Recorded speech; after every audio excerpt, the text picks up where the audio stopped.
Audience, welcome to Viewpoint from Overseas. This is your host Misbah आज़म. मेरे साथ मेरे अज़ीज़ जनाब रियाज़ हक़ साहब और मेरे दूसरे अज़ीज़ जनाब अली हसन समंतोर साहब.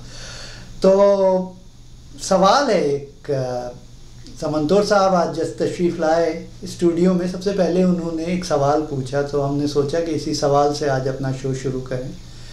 क्या दुनिया न्यूक्लियर जंग के लिए तैयार है? समंतोर साहब.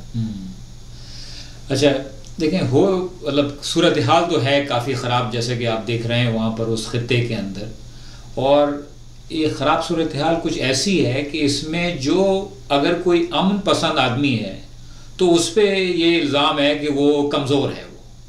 वो जो है भड़कियाँ मारे और आगे बढ़ के बात करे, चाहे वो हिंदुस्तान से पाकिस्तान से हो, वो जो है एक तरीके से वो बहादुर शख्स है. तो एक अजीब सोच वहाँ पर, बीमार सोच जो है वो चल रही है, जिसके अंदर जंग के नारे जो है ज़ोरदार तरीके से चल रहे हैं दोनों तरफ से. और मेरा ये ख्याल है कि वहाँ पर शायद जो आम लोग हैं वो उनकी शायद इतना ज़्यादा उनकी दिलचस्पी नहीं है, लेकिन बहुत से ऐसे लोग हैं जिनकी दिलचस्पी है.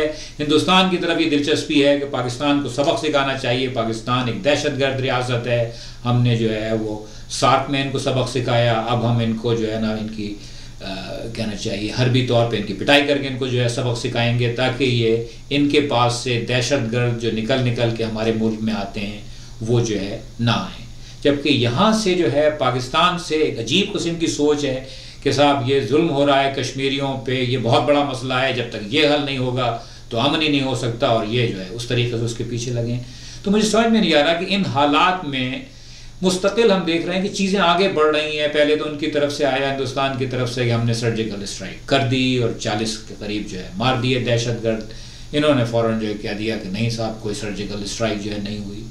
मतलब ये कि कह देते कि हाँ भाई ठीक है, हो गई, ये बात बराबर हो गई, ख़त्म हो गया सिलसिला. लेकिन बराबर मगर ये तो फिर बड़ी इंसल्ट की बात है. हाँ, कैसे जो है ना चीज हुई जो है ना, ये तो कह रहा हूँ ना कि एक अजीब जो है मुकाबला है नेशनलिज्म का, कि किसका नेशनलिज्म ज़्यादा जारहाना और जो है सख्त किस्म का है, पाकिस्तानी नेशनलिज्म या जो है हिंदुस्तानी नेशनलिज्म. कुछ इस तरह का जो है मुकाबला है, जिसका कि ज़मीनी हक़ाइक़ जो हैं उस खित्ते के, गुर्बत और खाना पीना और मुआश और सेहत आम्मा और तालीम, उनसे कोई वास्ता नहीं उस बात का. तो आप दोनों को इक्वली रिस्पॉन्सिबल समझते हैं? मैं ये समझता हूँ कि वो खित्ता जो है वो बिल्कुल गलत तरफ जो है वो जा रहा है. पूरे के पूरे लोग जो है ना उस खित्ते के, जनूबी एशिया के, उसमें जो ये जो सारा सिलसिला बना हुआ है ना, जो कि एक बहुत बात की चीज़ होती है, एक सियासी ढांचा, और उसके बाद उसके साथ उसका नेशनलिज्म होना, और उससे जो है किसी तरीके से आपकी हमदर्दी और आपकी वफादारी होना, उन सारे जो असल चीज़ें हैं. यानी कि मैं तो इस तरीके से देखता हूँ मिसबा इसको कि भाई तीन जो है वो सतहें हैं. सबसे पहले एक जोग्राफिया है, यानी कि ज़मीन है. ज़मीन हमारे आने से पहले भी थी, हमारे जाने के बाद भी होगी. उसके बाद जो है इंसान है, उस सतह पे जो है सब लोग बराबर हैं. ये वो भी जो है कहना चाहिए कोई ख़ास नई चीज़ नहीं है. सबसे नई चीज़ जो है वो इसके अंदर वो है सियासी ढांचा, कि इसके ऊपर आपने क्या रखा कि भाई ये सियासी ढांचा है, इस तरीके से ये मुल्क जा रहेगा. और उस सियासी ढांचे की बुनियादी वजह यह है कि आपका ये ख्याल है कि उस सियासी ढांचे से आपको फ़ायदा होगा, यानी कि आप अच्छी ज़िंदगी गुजारेंगे. तो फिर ये क्या हो गया कि वो जो बुनियादी चीज़ थी वो तो पीछे रह गई, वो सियासी ढांचा और उससे वफादारी और मार पिटाई जो है वो आगे बढ़ गई. तो आप समझते हैं कि आपने जवाब अभी तक नहीं दिया, क्या दुनिया तैयार है? अब दुनिया जो है वो तैयार हो ना हो, लेकिन वहाँ दोनों तरफ के अहमक तरीन लोग जो है उनका ये ख्याल है, हिंदुस्तान का ये ख्याल है कि पाकिस्तान को ये पता है कि अगर उसने जौहरी हथियार इस्तेमाल किए तो हमारा तो एक हल्का सा हिस्सा जाएगा, हम इनकी जनाब ईंट से ईंट बजा देंगे, यहाँ पर जो है हम हर शहर में बम मारेंगे, इनका हम नीस्त नाबूद कर देंगे, ये हमेशा के लिए ख़त्म हो जाएगा सिलसिला. तो क्या ये सही सोच है? आप समझते हैं कि सारी बात है कि इंतहाई कि भाई उनके एक मिनिस्टर साहब ने ये बयान दिया था कि हमारे तो 100 मिलियन लोग मारे जाएंगे, तो वो तैयार हो जाए, कोई बात नहीं, हम पाकिस्तान को तबाह कर दी. तो वही चीज़ आप कह रहे हैं कि मैं आपसे तो क्या आप समझ रहे हैं कि ये कोई ये ख्याल है कि पहले कि भाई उन्हीं 100 मिलियन के बाद कुछ नहीं होगा और इंडिया फिर से तरक्की करने लगेगा और वहाँ पे टेररिज्म ख़त्म हो जाएगा और लिव हैप्पीली फॉरएवर हो जाएगा. हाँ, और यहाँ पर भी जो है वो कुछ इसी तरह की बीमार सोच है जो है वो पाकिस्तान के अंदर, उसके अंदर जो है बीमार सोच जो है वो ये है कि साहब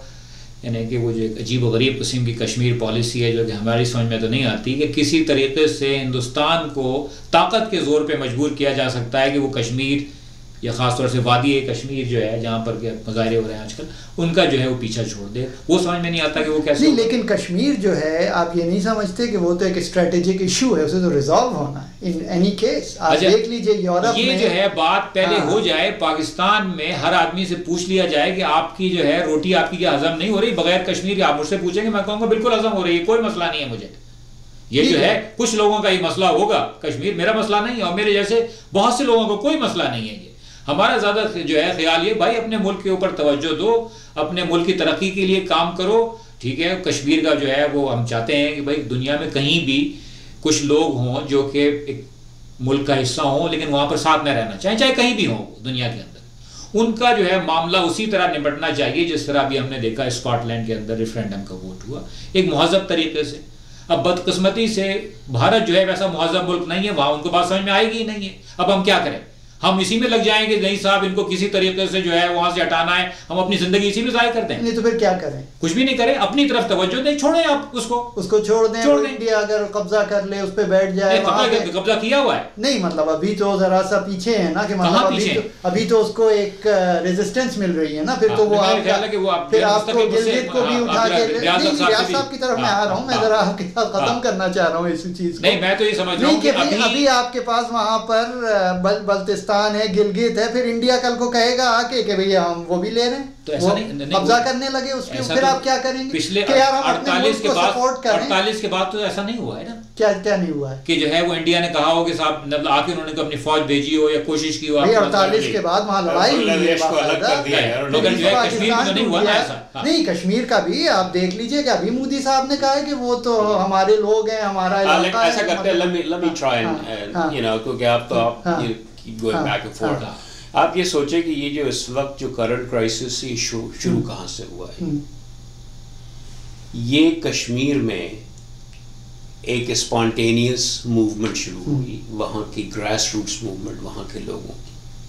जब उन्होंने बुरहान वानी को जाके कत्ल किया तो उसके रिस्पांस में लाखों लोग सड़कों पर निकल आए। उसका जनाजा था, वो बहुत बड़ा जुलूस था एक, और उससे जो गम गुस्सा वहाँ लोगों में हुआ, उसके नतीजे में फिर ये प्रोटेस्ट मूवमेंट शुरू हुई, हफ्तों चलती रही है और अब भी चल रही है। तो अब हिंदुस्तान को क्या करना था? मोदी साहब सोच रहे थे यार ये तो रोज़ हेडलाइन यही बनती है कि जनाब हम जुल्म कर रहे हैं, हम इनको अंधा कर रहे हैं, हम इनको मार रहे हैं, इतने लोगों को मार दिए, तो किस तरह हेडलाइंस को बदला जाए। तो एक तरीका उन्होंने सोचा कि यार एक दूसरा शोशे छोड़ा जाए कोई, कि भाई उड़ी पे हमला कर दिया है, पाकिस्तान टेररिज्म है। वो हमेशा उनकी ये स्ट्रैटेजी रहती है कि जब भी कोई इशू कश्मीर की हो तो उसको फ़ौरन टॉपिक चेंज करके टेररिज्म पे लाया जाए।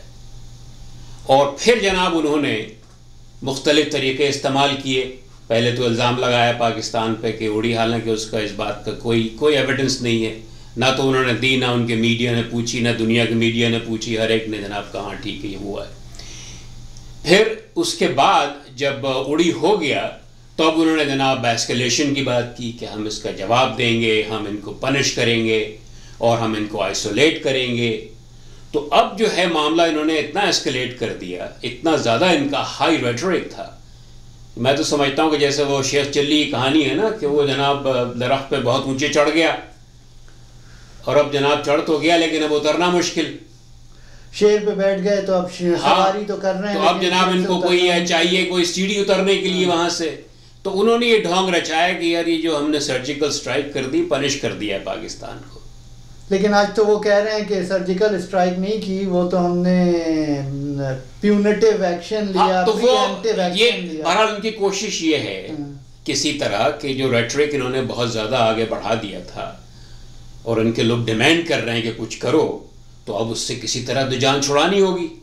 तो अब उन्होंने ये कोशिश की, लेकिन ये कि वो भी उनके गले पड़ गई है, इसलिए कि हालांकि मीडिया तो सवाल नहीं पूछ रहा, इंडिया में जो हिंदुत्व लोग हैं, जो इनके सपोर्टर्स हैं, वो तो सेलिब्रेट कर रहे हैं कि हमने पाकिस्तान को पनिश कर दिया, उनकी प्रेस भी रोज़ ये कहानी, लेकिन उसके बारे में सवाल उठना शुरू हो गए हैं कि जनाब ये कैसा सर्जिकल स्ट्राइक था, कि जनाब को इसका नाम निशाने नहीं, कुछ पता ही नहीं कि हुआ क्या है, वीडियो बल्कि और उल्टा जिनका एक बंदा पकड़ लिया पाकिस्तानियों ने। हाँ, लेकिन वो तो कह रहे हैं वो पहले पकड़ा था। तो अब वो तो कहेंगे, वो तो जाहिर है कि क्योंकि कहानी जो है इट्स नॉट मेकिंग सेंस। ये ऐसी है जैसे थोड़े दिन पिछले साल इन्होंने म्यांमार में कहा था कि हमने जनाब क्रॉस बॉर्डर रेड किया और ये किया वो किया, और फौरन जनाब वहाँ से म्यांमार से डिनायल आ गए कि नहीं यहाँ तो बॉर्डर क्रॉस नहीं किया, अपनी तारीफ किया सब इन्होंने। हाँ नहीं, और वो भी आ गया था उस दफ़ा के जो जिन कैंप्स का उन्होंने बताया था वो कैंप वहाँ एग्जिस्ट ही नहीं करते थे। तो इस तरह के ढोंग रचाते रहते हैं। और इंडिया की ये पुरानी कहानी है आर्मी की, जो वहाँ की इंडियन आर्मी की, कि ये कुछ ना कुछ अपना ऐसा कुछ हर मैन्युफैक्चर करते हैं, कोई बड़ी ब्रेवरी की हमने किया ऑपरेशन। एक बड़ा मशहूर इनका ऑपरेशन लोंगोवाल का जो 1971 की जंग के दौरान, बड़ी जनाब उसकी हेरोइज्म की कहानियां उसकी फैला दी इन्होंने। उसके बाद जनाब बड़े सारे जनाब बहादुरी के तमगे भी लगा दिए, बहुत सारे महावीर चक्र दे दिए लोगों को।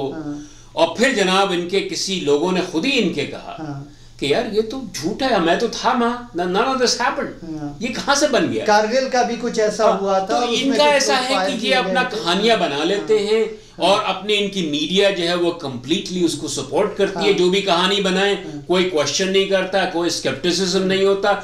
ये महीनों सालों बाद ये मालूम होता है कि यार ये तो सब ड्रामा कर रहे थे ये लोग। अच्छा, तो मैं यहीं से मैं आगे बढ़ूंगा, इसी से रिलेटेड सवाल। अली, मैं आपकी तरफ आऊँगा इस दफ़ा शॉर्ट टाइम्स में।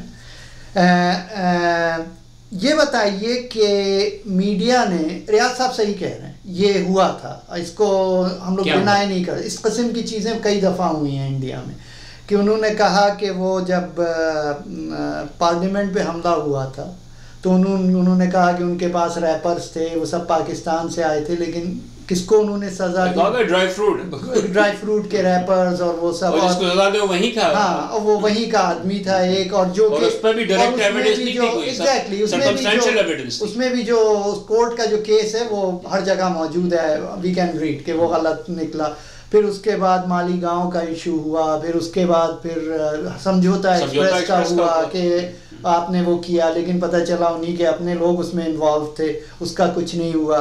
फिर उसके बाद जैसे ये लोंगोवाल का बता रहे हैं, I read it to some time ago के वहाँ पर भी इसी तरह की चीज़। फिर कारगिल में यही चीज़ हुई थी, उसमें इसी तरह से हुआ था कि पूरा प्लान किया गया था एक वो बनाकर, और एक ड्रामा बना के उसकी वीडियोस ली गई थी, और उसके बाद कुछ उनके जो टॉप कमांडर्स थे उनको नौकरी से निकाला गया था झूठ बोलने के ऊपर, कि वो सब फेक एनकाउंटर बनाया था उन लोगों ने, एक पूरा एक स्टोरी बनाई थी।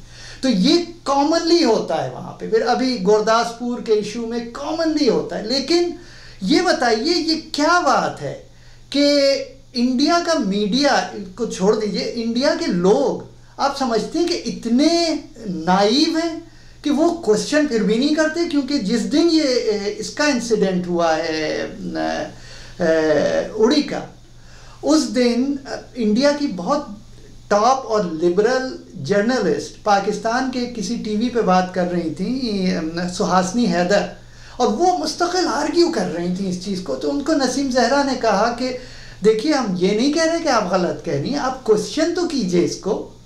आपने तो किस चीज़ को कर कि भाई उनकी जो स्टोरी है कि भाई ऐसे हुआ कि 4 लोग पाकिस्तान जो है वो वहाँ पर आग नहीं लगी, कि नहीं, कि पाकिस्तान से लोग आए, उन्होंने हमला किया, तो वो कहती है कि नहीं, वो मेरे ख्याल में शायद भाई कम से कम हकायक तो ये है ना कि किसी ने हमला किया या बिल्कुल ही नहीं हुआ। नहीं, देखिए, nobody is saying कि नहीं हुआ। Naseem Zahra was saying you must question कि ये भी कल हुआ है, 18-19 घंटे पहले हुआ है, आपके पास कोई एविडेंस भी नहीं, अभी तक कोई एविडेंस नहीं है। और उसके बाद आप ये कह रहे हैं कि वो पाकिस्तान से आए थे, उनका ताल्लुक इससे था, उनके जो असलहा था उसमें पाकिस्तानी मार्किंग्स थी, और उसको भी चेंज होगी स्टोरी उसके बाद उनके फूड रैपर्स थे और वो सब। उसके बावजूद वो आर्ग्यू करने लगी, अरे नहीं ये तो ऐसे ही होता है, आप जो है, मतलब she was interrupting, you know. तो आप क्या समझते हैं कि ये क्या एटीट्यूड है, ये क्या जानते हुए? एक तो चीज़ ये होती है कि जिसे कहते हैं ना कि डिसऑनेस्टी, इंटेलेक्चुअल डिसऑनेस्टी, और एक होती है नाइवेट।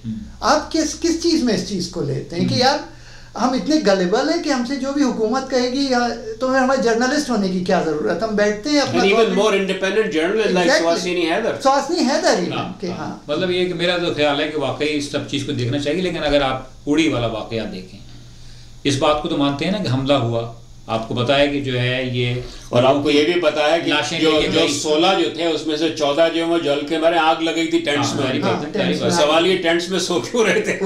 वो तो खुद इंडियन ने खुद पूछना शुरू कर दिया कि यार ये बेचारे, इनको तुमने डिप्लॉय किया हुआ, कम से कम इनको रहने की जगह तो ठीक दो। वो जो है वो सब कुछ सही है कि वो जो है कैंप में वो हो रहे थे और वहाँ पर जो है वो आग लगी। लेकिन इसको मानते तो है ना एक पाकिस्तानी कि हाँ ऐसा हुआ, या इसको ही नहीं मान रहा है पाकिस्तानी कि ऐसा हुआ, इस पे कोई वो नहीं कहा। लेकिन उसके जो है मगर ये कहना कि वो पाकिस्तान से आए और उसके बाद आप वॉर हिस्टेरिया उस पे वो चलाएं, उसके बाद आप न्यूक्लियर थ्रेट्स दें और कहें कि हमारे 100 मिलियन लोग मरेंगे, हम आपको तबाह कर देंगे, आपसे क्रिकेट खेलना छोड़ें, आपको आइसोलेट करने की कोशिश करें, सार्क को वो कर, दिस इज टू मच। अगर जो है पाकिस्तानी या भारतीय हुए बगैर ये सोचा जाए, थोड़ा सा इसको आप जायजा लें इसका, जितनी वहाँ पर फौज है वो बैठी हुई है और जिस तरीके से वो कंट्रोल करते हैं कि बेचारा वो मिर्ज़ा साहब अगर जो है ना इसको ये अपने गले के अंदर ये हार पहनाए बगैर कि हम भारतीय हैं या पाकिस्तानी हैं, अगर आप ये इसको गौर से आप सूरत हाल देखें, उस खित्ते में एक बड़ी तादाद है उनके फौजियों की भारत के वहाँ पर, और उनका इतना ज़बरदस्त कंट्रोल है वहाँ पर कि अगर किसी शख्स के पास असलहा कहीं से आ जाए तो उसको ज़रा सी देर में पकड़ लेते हैं। जैसे ही लड़का था जो है मुजफ्फर जो है, हाँ बुरहान मुजफ्फर, तो उसमें जो है कुछ लोगों का आना, इस कदर मुसल्ला लोगों का आना और आके जो है एक फौजी कैंप के ऊपर हमला करना, उसमें खुद ब खुद ये ख्याल जाता है कि यार ये लोग यहाँ के नहीं आएंगे, ये कहीं से आए हैं, ये मतलब कोई भी होगा दुनिया में कोई सवाल करेगा ये। और ख़ास तौर से जबकि बिल्कुल बॉर्डर की दूसरी तरफ आपको लोग ऐसे मिलेंगे, आप पता नहीं गए मुजफ्फराबाद के नहीं गए, मैं गया हूँ वहाँ पर, दीवारों के ऊपर नारे लिखे हुए हैं जो है, और एक पूरी फिजा जो है वो तैयार है कि भाई ये जो है भारत हमारे जुल्म कर रहा है कश्मीरियों के ऊपर, दोनों तरफ है, ठीक है। लेकिन ये कि यहाँ पर जो लोग डबल फेंसिंग की हुई है इन्होंने, हर जगह और लेजर वॉल्स है वहाँ, हर जगह नहीं है, हर जगह नहीं है। मैं तो कहते तो यही है कि आपने सब किया नहीं, लेकिन उसमें है गैप्स हैं, हाँ बिल्कुल जो है मैंने खुद जो है जाके देखा है सियालकोट के करीब, वहाँ पर मुझे रोका गया वहाँ पर, बल्कि मैं तो हैरान हुआ कि यूएन ऑब्जर्वर्स वहाँ पर यूएन की जो है वो जीपें चल रही थी। लेकिन खैर असल बात ये पाकिस्तानी साइड, तो उसमें मैं आपसे सिर्फ ये अर्ज और उनको भी नजर नहीं आता कि यूएन वालों के कौन जा रहा है। हाँ ये है क्योंकि वो हर जगह के ऊपर नहीं है ना यूएन वाले, ऐसा तो नहीं है, वो छोटी में थोड़ा सा वो भी है, गैप भी है तकरीबन, मतलब ये जो खास तौर से ऐसे हैं जो इलाके पहाड़ी ऐसे ही है, उसमें ऐसा नहीं है आसान जो है ना। ये जो एरिया है आपने इसको असल बात ये नहीं, असल बात जो है ये हो रही है कि क्या जो है वो पाकिस्तान इस सूरत हाल के अंदर इससे बरियो जिम्मा हो सकता है कि नहीं, हमारे लोगों का तो होने का सवाल ही नहीं पैदा होता कि हमारे यहाँ से लोग गए हैं। अरे भाई इस बात का सबूत तो कोई लाओ। हाँ ये अलग बात है, ये अलग बात है कि जनाब हर चीज का इल्जाम आप उसी पे लगाए, मैं सिर्फ किसी दूसरे ने किया है। मैं आपको सिर्फ जो है ना ये अर्ज कर रहा हूँ कि एक पाकिस्तानी आप जो है ना हो के जो सोच रहे हैं, तो मैं आपको एक जरा बात बता रहा हूँ कि ये अगर आप इसको नहीं, मैं पाकिस्तानी होके नहीं, अगर न्यूट्रल होके सोचें तो आपको नजर आएगा कि ऐसा ऐन मुमकिन है। मैं एक आउटसाइड मुमकिन तो बहुत कुछ है, मैंने तो ये लेकिन मुमकिन का मतलब ये नहीं है कि ये साबित हो गया कि इसने किया। मैं ये तो नहीं कह रहा कि ये नहीं हो रहा, मैं तो कह रहा हूँ हो सकता है हुआ। मैं तो ये कह रहा हूं कि यार जब इतनी चीजें होती आ रही हैं वहां पर, तो मैं एज अ जर्नलिस्ट, आप एज अ हुकूमत मुझे कुछ बताएंगे, मैं तो स्केप्टिकल होऊंगा। सबसे पहले मैं तो कहूंगा कि यार जरा इंक्वायरी करके बताइए कि क्या है। मैं ये बैठ के नहीं कहूंगा। और पाकिस्तान हमेशा ऑफर करता है कि तुम इन इंसिडेंट्स की इंटरनेशनल इंक्वायरी कराओ। हाँ, दैट्स ट्रू, इंडिपेंडेंट इंक्वायरी कराओ, लेकिन उसके लिए तैयार नहीं होते। इसके लिए नहीं, और वो तो आज इन्होंने बान की मून ने भी कहा है कि इंडिया डज नॉट एक्सेप्ट कि हमने वो अनमोगिब जो है UN MOGIP जो उसको ऑब्जर्वर को आने नहीं देते। अच्छा, और एक और चीज़ है अली, मैं आपको बताऊं, फिर मैं आना चाहूँगा रियाज साहब की तरफ। ये जो एरिया है हाजी पीर बल्ज जिसे कहते हैं, जिसको 65 में इंडिया ने कब्जा किया था और बाद में ताशकंद मुआहदे में छोड़ा था उसको, ये एरिया जो है ये हमेशा से बड़ा सेंसिटिव था, यहाँ से मूवमेंट होने का बड़ा ख़तरा रहता था। उड़ी जो है इसके जस्ट नॉर्थ में है, बिल्कुल नॉर्थ में है, उसके करीब है। वहाँ पर जो फोर्टिफिकेशन है वो बड़ी स्ट्रॉन्ग है, वहाँ पे बड़ा डिफ़िकल्ट है कि वहाँ से कोई इनफिल्टर करे, क्योंकि इंडिया को हमेशा से इस चीज़ का ख़तरा था और इसी वजह से जो इस्टेब्लिशमेंट थी शास्त्री जी से बड़ी खफा हुई थी कि जब उन्होंने एग्रीमेंट किया था इसे छोड़ने का। हालांकि शास्त्री जी ने वो छुड़वा लिया था, आपका छम जोड़ लिया। तो जस्ट आप 1 मिनट में बताइए कि आप कैसे देख रहे हैं। और आई एम नॉट सेइंग कि ये नहीं हुआ, I am not arguing with you, हो सकता है हुआ हो, आप सही कह रहे हैं। नहीं वो तो पहले कम से कम ये तो हमें पता है ना कि ये जो हो है सकता है 17 लोग मरे, फिर एक 18वां भी मर गया, 18 लोग मरे, उनकी लाशें जो है गई, उनके नाम जो है ना ये इससे तो इनकार नहीं है ना कि ये नहीं हुआ है। अब सिर्फ ये हो सकता है कि भाई वो लोग कौन थे, क्या वो मुकामी कश्मीरी थे जिनको कि असलहा मिल गया और उन्होंने ये काम कर दिया कि वो कैसे पता चलेगा कि न्यूक्लियर वॉर शुरू करके। नहीं वो सारी बात है कि जो है इंडिपेंडेंट इन्वेस्टिगेटर्स बुलाएं जिसको दोनों ट्रस्ट करते हो, वजह इसकी कि अपनी तरह के इल्जाम लगा दें। रियाज साहब, असल में मसला जो है ना वो बहुत बड़ा ये है कि हिंदुस्तान ये समझता है कि वो अपनी ताकत के बल पर और अपने ताल्लुकात की बुनियाद पे पाकिस्तान को हर्ट कर सकता है। एक तरफ तो जनाब वो बातें कर रहे हैं कि हम जो है ना मिलिट्री एक्शन लेंगे, दूसरी तरफ ये बातें कर रहे हैं वो कि हम पाकिस्तान को आइसोलेट कर देंगे। यानी जो बड़ी बड़ी ताकतें हैं दुनिया की, जो जिनके पास न्यूक्लियर वेपन्स रहे हैं, अब अमेरिका और रूस कितनी बड़ी बड़ी ताकतें हैं, इनके पास पता नहीं कितने अरसे से न्यूक्लियर वेपन्स हैं। ये कभी भी ये कोशिश नहीं करते एक दूसरे को आइसोलेट करने की, बल्कि इंगेज करते हैं एक दूसरे को। तो ये जो आइसोलेशन वर्सेस एंगेजमेंट की डिबेट है, ये तो बहुत अरसे यहाँ रही है और सेटल हो गई है। इन्होंने बल्कि इवन ईरान को इन्होंने थोड़े दिन कोशिश की लेकिन फिर दोबारा एंगेज किया। That's true. क्योंकि जब तक आप एंगेज नहीं करेंगे, सिंसियरली सीरियसली एंगेज नहीं करेंगे इश्यूज को, जब तक इन चीज़ों का हल मुमकिन ही नहीं है। और अगर आप कंप्लीटली किसी को आइसोलेट कर देंगे तो वो बहुत ही डेंजरस सिचुएशन हो जाए। नहीं तो उनका तो ये ख्याल है ना कि पाकिस्तान को आइसोलेट करके, और यही हमारे तारिक फ़तेह साहब इंडियन टीवी पर आजकल कहते फिर रहे हैं कि अगर पाकिस्तान को आपने कामयाबी से आइसोलेट कर दिया तो सार्क में आप बलूचिस्तान को इनवाइट कीजिए, केपी को इनवाइट कीजिए और सिंध को इनवाइट कीजिए, और पाकिस्तान जो है इम्प्लोड हो जाएगा और बस फिर सब चीज़ें ठीक हो जाएंगी। मसला यही है ना कि दुनिया इनसे एग्री नहीं करती। अब ये कहते हैं कि भाई जब तक अमेरिका इसको सपोर्ट नहीं करेगा आइसोलेशन को, चीन सपोर्ट नहीं करेगा आइसोलेशन को, पाकिस्तान के नेबर्स सपोर्ट नहीं करेंगे आइसोलेशन को, आइसोलेशन नहीं हो सकता। अभी आए थे यहाँ ना, कैरी साहब से बातचीत हुई थी, तो जो स्टेटमेंट है, ये जो इंडिया के एक डिप्लोमेट हैं, खुद भद्रा कुमार साहब हैं, उन्होंने इसके बारे में लिखा है कि कहीं भी पाकिस्तान को उन्होंने इल्ज़ाम नहीं लगाया उड़ी का, अमेरिका ने, बल्कि कहा कि हम पाकिस्तान के साथ एंगेज्ड हैं और एंगेज रहेंगे। ये उसके बाद हुआ, उड़ी के 2 दिन बाद हुआ है।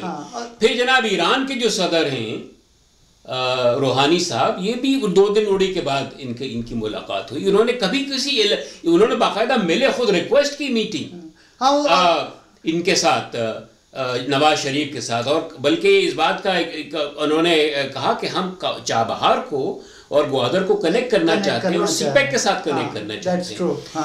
तो अब ये जनाब 2 मुल्क जो है इनके साथ मिल गए हैं, नेपाल और अफगानिस्तान, जो कि नहीं नेपाल नहीं मिला, जो बांग्लादेश और अफगानिस्तान, ये 2 मिल गए। भूटान तो यार बेचारा छोटा सा मुल्क है, बीच में फंसा हुआ है, सैंडविच है बिटवीन चाइना एंड इंडिया।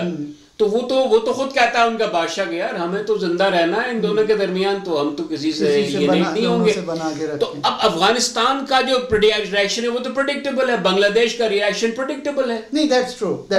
तो अब दूसरे ये है कि जो अगर आपको लीडरशिप वाकई चाहते हैं आप रीजन की और दुनिया की, तो लीडरशिप ऐसे तो नहीं मिलती है कि जनाब आप मीटिंग्स अटेंड करने से इनकार कर दें, अपने आप को अलूफ कर लें। लीडरशिप तो जब होती जब आप जाएं और अपना केस पेश करें और आर्ग्यू करें सबके सामने, उसके लिए तैयार नहीं है। तो ये तो एक this is a failure of leadership on their part. कि वो एक अमेरिका का एक एम्बेसडर था ना इंडिया में पहले, बड़ा प्रो इंडिया था वो, रॉबर्ट ब्लैकवेल के नाम से। तो वो ये कहा करता था कि इंडियंस का प्रॉब्लम ये है कि ही यूज्ड टू से कि if if you want to run with the big dogs, you have to stop messing with the puppies. कि ये जनाब अपने छोटे छोटे चक्करों में लगे रहते हैं, इनमें किसी को आइसोलेट करना, पाकिस्तान को नीचे दिखाना, लड़ना झगड़ना उससे, बजाय इसके अगर अपनी वाकई बड़ी ताकत बनना चाहते हैं तो they have to rise above these things and they have to figure out how हाँ नहीं, और पठानकोट पर तो उन्होंने एक तरह से साथ में काम भी किया और उससे चीजें आगे भी बढ़ी। अच्छा, मतलब एक और बात जो समझने की, जो कहते हैं कि 100 मिलियन हमारे मर जाएंगे, कोई बात नहीं, ये बहुत अहमक है, बेवकूफ है। उनसे क्वेश्चन ये है कि आप और आपकी फैमिली किस पार्ट में होगी, 100 मिलियन में होगी? Even that is not a relevant question.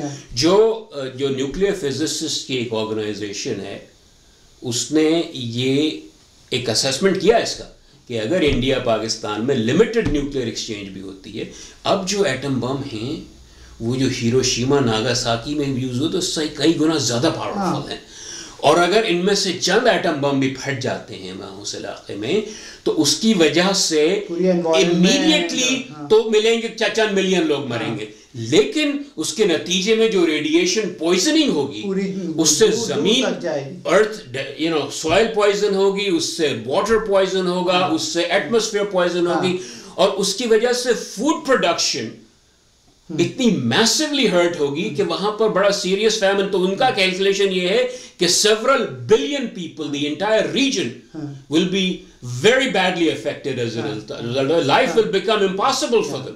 तो ये जो अहमक लोग हैं, इनको चाहिए कि जरा कुछ सोचे समझे कि क्या बात कर रहे हैं कि 100 मिलियन मर जाएंगे, कोई बात ही नहीं है हमारी। हाँ, तो ख़वातीन और हज़रात, हम अब अपने अगले टॉपिक पर थोड़ी देर 5 मिनट और बात करना चाहेंगे। लुबाब सारी बातों का ये है ख़वातीन और हज़रात कि ये कहना कि पाकिस्तान को आइसोलेट करके इम्प्लोड कर देंगे और वो ख़त्म हो जाएगा, तो इंडिया भी उसके बाद वो ठीक तरह रह नहीं पाएगा, क्योंकि जो पाकिस्तान के जो प्रॉब्लम्स हैं वो हर तरफ फैल जाएंगे और वो इंडिया के लिए भी ठीक नहीं होगा, दुनिया के लिए भी ठीक नहीं होगा। अब अगर ये इंडिया की पॉलिसी है कि वो पाकिस्तान को तोड़े, पीसेस में करे, तो ये भी पॉसिबल नहीं है, क्योंकि ऑब्वियसली पाकिस्तानी लीडरशिप भी है, वहाँ पर भी लोग हैं जो कि जानते हैं किस तरह से अपने आप को डिफेंड करें, और एंड ऑफ द डे ना ही तो इंडिया अमेरिका है, ना ही पाकिस्तान इराक़ है। ट्रम्प की तकरीर सुनी अली आपने? अभी जो जी सर, ट्रम्प डिबेट पे बात कर लेंगे, तकरीर को छोड़ें, तकरीर तो बस उनके डिबेट का ही वो था। तो डिबेट का सिलसिला ये है कि जारी बात है कि जो डेमोक्रेट्स हैं उनका तो ख्याल है कि क्लिंटन ज़बरदस्त तरीके से जो है वो कामयाब हो गई, और बहुत आपका क्या ख्याल? हाँ, यहाँ हमने आपकी बात सुनने के लिए सवाल किया। मेरा ये ख्याल है कि इससे फ़र्क नहीं पड़ता कि उस जो है मुबाहिसे के अंदर जो है किस तरीके से वो एक तरीके से थोड़े से दिफाई वो जो है पोजीशन में थे, जारहाना पोजीशन जो है वो क्लिंटन की थी, हिलरी की थी, उससे उन लोगों के ऊपर जिन्होंने पहले से तय कर लिया है कि हमें इस आदमी को वोट देना है, इस मुबाहिसे से कोई फ़र्क नहीं पड़ेगा। That's true. समझे आप? और ये वो कौन लोग हैं, मैं आपको एक छोटी सी मिसाल दूं कि यहाँ से आप थोड़ा सा ज़रा बाहर निकल जाइए और आप जाइए यहाँ से योसेमिटी की तरफ, वहाँ पर किसी भी आप छोटे जो इलाके हैं ना वहाँ पर जाइए आपको छोटे शहरों में हैरत अंगेज़ तौर के ऊपर जो है कस्बों के अंदर यहीं पर जो है जाके देखा है, वहाँ पर ट्रम्प के जो है वो नज़र आएंगे आपको, वहाँ पर साइन लगे हुए घरों के ऊपर उनके जो है फ्रंट यार्ड के अंदर जो है, हाँ वोट भी देते हैं, जो है वो देते हैं, यकीनन देते हैं। तो कहने का मकसद ये है कि आप माने ना माने, ट्रम्प का एक इनकलाबी पैगाम है, और वो इनकलाबी पैगाम जो है वो ये है कि भाई जो हिलरी है वो एक तरीके से जिसे अंग्रेजी में कहते हैं बिजनेस एज यूजुअल है, मैं वो नहीं हूँ। तो इसलिए आप तो ये करते आए हैं मुस्तकिल, इसी किस्म के जो है ना लोगों को आप जो है वोट देते आए हैं, अब की दफ़ा आप मुझे कीजिए ज़रा, मैं ज़रा मुख्तलिफ आदमी हूँ, मैं इस पूरे सिलसिले से बाहर हूँ, ना मैं कभी सेनेटर रहा, ना मैं कांग्रेसमैन रहा, कुछ भी नहीं रहा, मैं जो है ये पूरा जो करप्ट कल्चर है इससे मैं बाहर हूँ, मैं आके सबको जो है सीधा करूँ। नहीं तो वो क्या करेंगे? वो अगर आप जो है अगर आप जो है वो इसी चीज़ को ज़रा आप थोड़ा सा आराम से पूछें उनसे कि भाई आप क्या करेंगे, तो वहाँ पर तो मामला फंस जाता है। लेकिन जो लोग इस वक्त जो है उनके पास मुलाजमत नहीं है, वो जो है मजबूर हैं, तो वो जो है ये कह रहे हैं कि साहब मैं बिल्कुल इन लोगों के अंदर जो है शामिल नहीं हूं जो कि एक तरीके से हमेशा से आप लोग मुंतखब करते आए हैं, चुनांचे मैं एक नई चीज़ करूंगा। आप उसके अंदर जाइए जुजियात में, तो यकीनन जो है वो आपको आप पूछेंगे तो वो घबरा जाएंगे या वो बता नहीं पाएंगे, उनकी पॉलिसी जो क्लियर नहीं है बहुत सारे चीज़ों के ऊपर। लेकिन इससे फ़र्क नहीं पड़ता उन लोगों के ऊपर जिनके पास मुलाजमत नहीं है, जो कि जो है बेरोज़गार हैं, उनकी हालत ख़राब है, उनको जो है ये पैगाम ही बहुत बड़ा है कि भाई ये आदमी उन जैसा नहीं है, ये बिल्कुल नई चीज़ लेके आएगा, शायद हमारे लिए कोई बेहतरी हो। जबकि हिलरी आएगी मामला वही रहेगा, हम बेरोज़गारी रहेंगे, हमारे ऊपर इसी तरह की मुसीबत। अगर आप स्पीच, अगर आप डिबेट देखी हो तो दो चीज़ें जो है ना बड़ी मुझे स्ट्राइक की इसमें।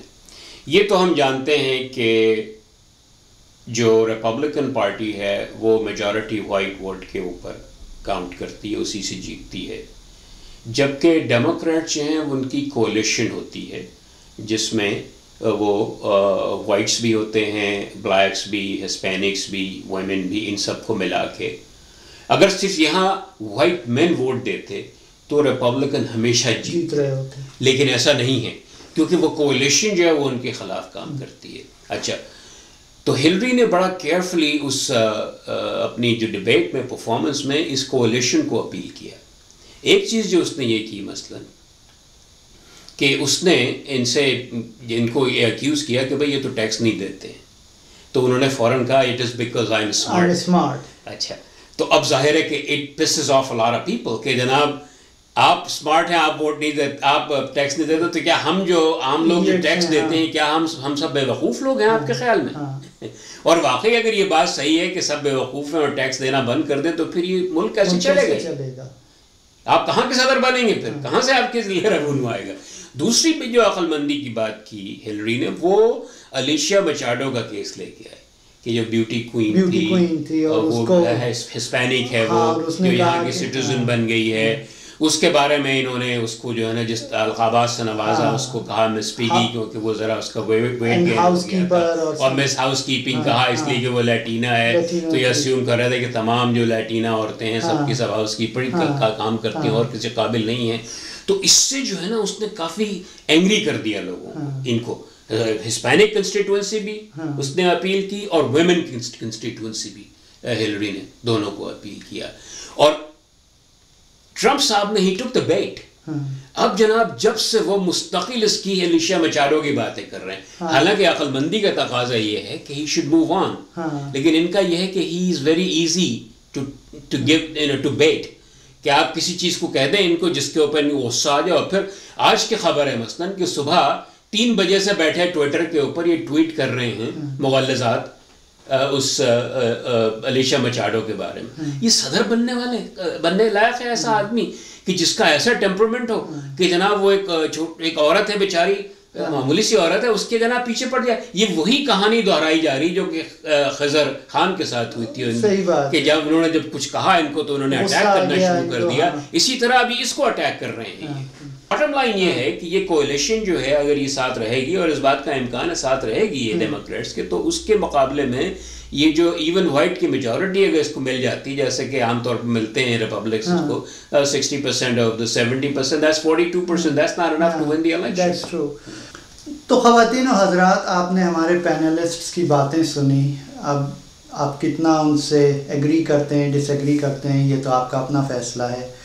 आज सुबह से इंडियन मीडिया पर एक ख़बर बहुत स्प्रेड हो रही थी, एक बहुत बड़ी बातें हो रही थी कि BCCI ने शायद ICC से रिक्वेस्ट की है कि वो पाकिस्तान के ग्रुप में इंडिया की टीम को ना रखें आने वाले मैचेस में।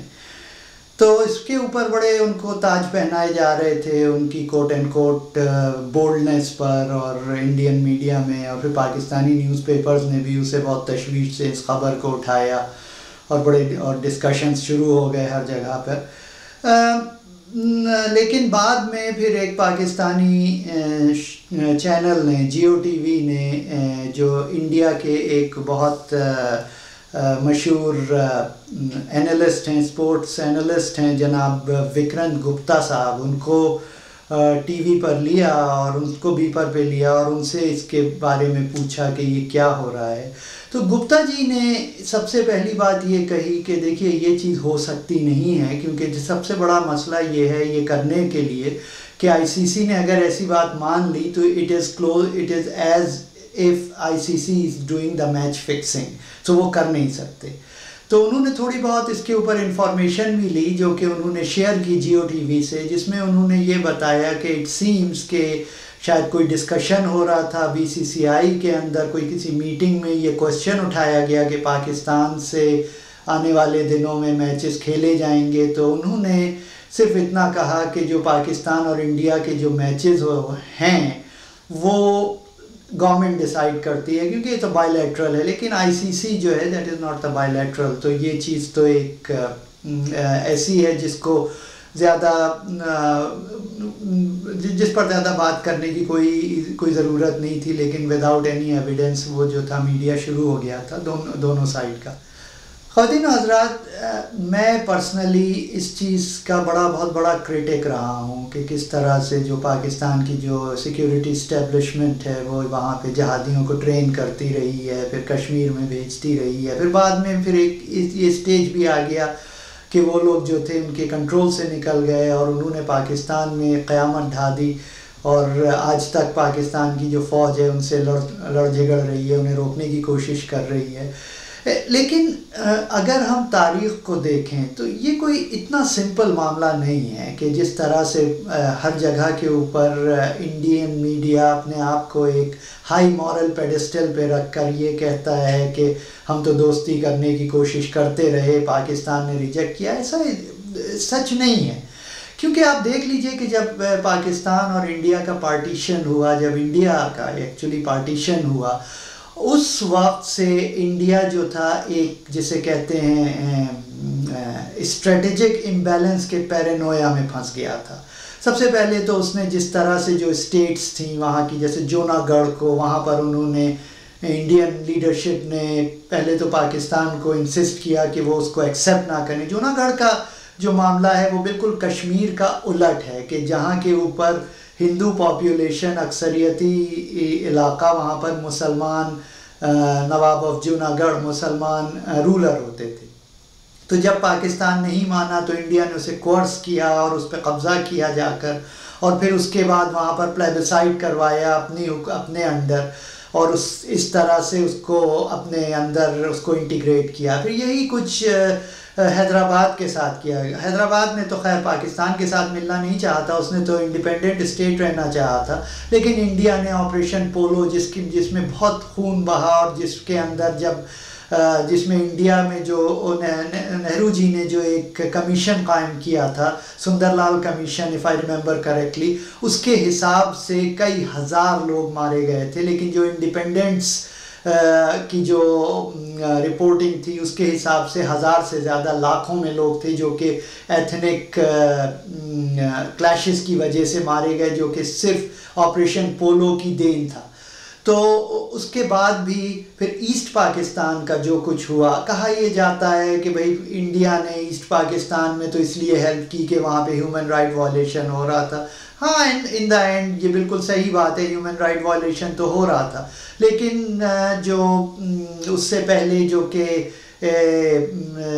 अगरतला का एक बहुत बड़ा इंसिडेंट हुआ था, जिसके अंदर अगर हम पढ़ें किताब R.K. यादव साहब की, जो कि इंडियन इंटेलिजेंस से मुंसलिक रहे हैं काफ़ी अरसा, उनकी जो किताब है मिशन RNAW, उसमें तो उन्होंने साफ बताया है, ये कहा है कि जो उनके जो अगरतला में जो एडवाइज़र्स थे अवामी लीग के, वो सारे के सारे इंडियन इस्टेब्लिशमेंट से, इंडियन इंटेलिजेंस एजेंसी के लोग थे।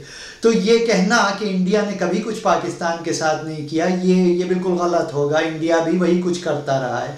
फिर आफ्टर जब RNAW बना दी गई तो उसके बाद उसको ट्रेन किया गया, मुक्ति बाहिनी को ट्रेन किया गया, वहाँ के ऊपर सपोर्ट दी गई, और इस तरह से ईस्ट पाकिस्तान में एक तरह का हैवक पैदा किया गया और वहाँ के ऊपर ये कंडीशंस हुई। ये बात सच है कि उसके बाद पाकिस्तान आर्मी का रोल वहाँ पे बहुत सपोर्टिव नहीं था, लेकिन बहरहाल पाकिस्तान के हालात बड़े ख़राब थे उस वक्त, और वहाँ पर बहुत तरह की चीज़ें हो रही थी। वो एक डिफरेंट बहस है, हम किसी प्रोग्राम में उसको भी डिस्कस कर सकते हैं।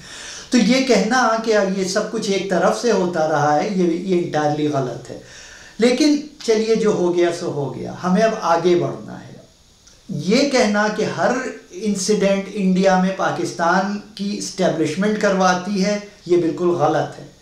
अभी आप देखिए जब पठानकोट पर अटैक हुआ उसके बाद पाकिस्तान ने और इंडिया ने कोऑपरेट किया और उसमें एक अच्छी चीज़ें सामने आई, और उसके फ़ौरन बाद जो एक इंसिडेंट हुआ जिसमें हिंदू पूजा के ऊपर, पूजा प्रोसेशन के ऊपर कोई 10 लोग पाकिस्तान से इंटर हुए और वहाँ पर जाकर हमला करने का प्लान कर रहे थे, जिसे पाकिस्तान की सिक्योरिटी इस्टेब्लिशमेंट ने इंडिया को इन्फॉर्म किया और इंडिया ने जाकर उन लोगों को पकड़ लिया।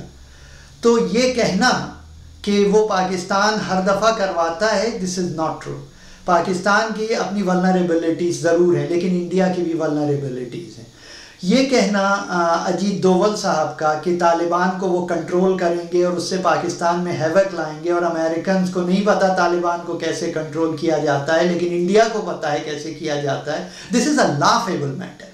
कि एक तरफ तो आप दिन रात ये वाइनिंग करते हैं, मेरा मतलब है इंडिया की जो इस्टेब्लिशमेंट है वो दिन रात ये वाइनिंग करती है कि कश्मीर में जो जिहादी हैं उन्होंने एक मुसीबत खड़ी की हुई है, बम्बई में जो जिहादी हैं उन्होंने एक मुसीबत खड़ी की हुई है। उनको तो आप कंट्रोल कर नहीं पा रहे हैं, जो कि इतने ऑर्गेनाइज भी नहीं हैं, लेकिन आप उन लोगों को कंट्रोल करने की कोशिश कर रहे हैं जिनको अमेरिका जो है, जिनसे 10 साल से 11 साल 15 साल से फाइट कर रहा है, जिसको पाकिस्तान जो उनका पुराना एलाई था कभी कुछ नहीं कर सका उनका, उसको आप कह रहे हैं कि आप कंट्रोल करके बलूचिस्तान को तोड़वाएंगे। तो ये जो ख्वाब देख रहे हैं वहाँ का मीडिया, जो दिन रात एक ये ख्वाब देखता है कि पाकिस्तान को ब्रेक कर देगा, वो ऐसा हो नहीं सकता। पाकिस्तान जो है वो कोई बैठकर वॉच नहीं करेगा। इंडिया की बड़ी वल्नरेबिलिटीज़ हैं तो पाकिस्तान उसे एक्सप्लॉइट करना शुरू करेगा। तो क्या ये इस तरीके से हमें आगे बढ़ना है कि हम लोग एक दूसरे को तबाह करने पे तुले रहेंगे? हम इंडिया जाकर पंजाब में हैवक मचवाएंगे और इंडिया हमारे यहाँ आकर कश्मीर में है और बलूचिस्तान में और केपी में हैवक मचवाएगा।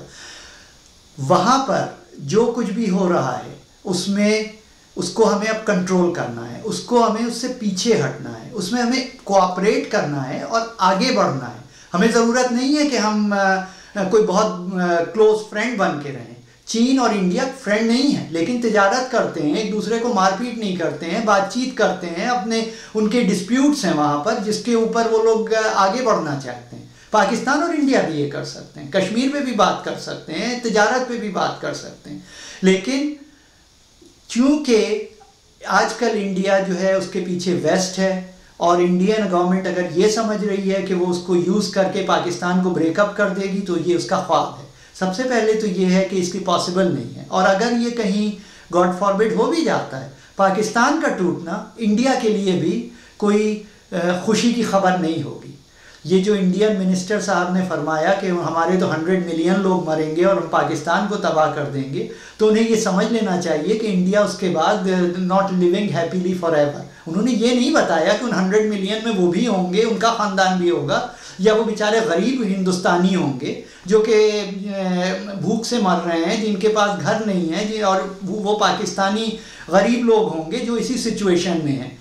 तो देखिए ये सब चीज़ें करके हम मीडिया पे बैठकर बड़ी बड़ी बातें करके भड़क मार के, और उन लोगों को जो कि जिन लोगों ने पाकिस्तान में रहकर बड़ी बड़ी अपने नाम बनाए, बड़ी बड़ी जॉब्स की, और अब जाके दुनिया के दूसरे मुल्कों में बैठकर वो नफ़रतें बटोर रहे हैं, बिखेर रहे हैं, और इंडिया में हाथों हाथ लिए जा रहे हैं, उनको हर एक सुन रहा है। वो उनका जो मस्क शुदा वर्जन है हिस्ट्री का, उसको बग़ैर चेक किए हुए एक्सेप्ट किया जा रहा है। तो इससे हम लोग कभी आगे नहीं बढ़ सकते। इंडिया के साथ और पाकिस्तान, आप लोग दोनों बैठकर बात कीजिए और अपने मामलात को हल कीजिए। पाकिस्तान में प्रॉब्लम्स हैं, इंडिया में भी प्रॉब्लम है। कहा यह जाता है कि जब हम शीशे के घरों में रहें तो हमें पत्थर नहीं फेंकना चाहिए। इस वक्त हिंदुस्तान और पाकिस्तान दोनों शीशे के घरों में रहते हैं, दोनों की वल्नरेबिलिटीज़ हैं, जिसको अगर एक दूसरे ने एक्सप्लॉइट करना शुरू कर दिया तो हमारी आने वाली नस्लों का क्या होगा। Keep watching view point from overseas. This is your host Misbah.